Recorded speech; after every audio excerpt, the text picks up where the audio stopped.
So we saw, I would say, the final report of a number of key studies today, Aly-Khan. We want to maybe lead into this with some triplet therapy.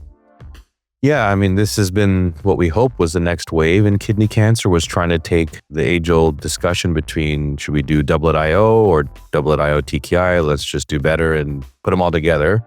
And by no means are we done in this space in terms of readout, but we did at least hear about Cosmic 313. And just to remind our listeners and viewers, this was a randomized trial looking at nivolumab and ipilimumab as a control arm along with placebo, which was a really interesting control arm to move beyond the Sutent.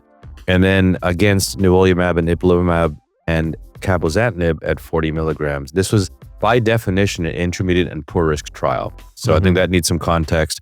So out of that group, 3/4 were intermediate risk and 1/4 were poor risk. We now saw follow-up from over 45 months. And I think that was really interesting because we had 20 months initially.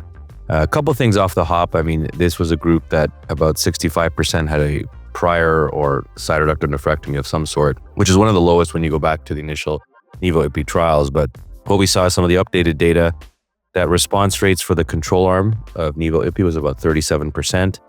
That was only improved to 46% when you put the three drugs together.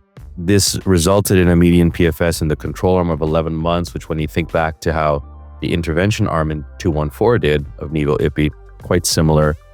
And the triplet arm in terms of PFS got up to 16.5 months. And we'll talk about that in the context of doublet IO TKI, but certainly that difference resulted in a hazard ratio of 0.82, which admittedly against a control arm of doublet IO perhaps is not quite what we would want to see as we move forward, but nevertheless, it was positive from a PFS endpoint.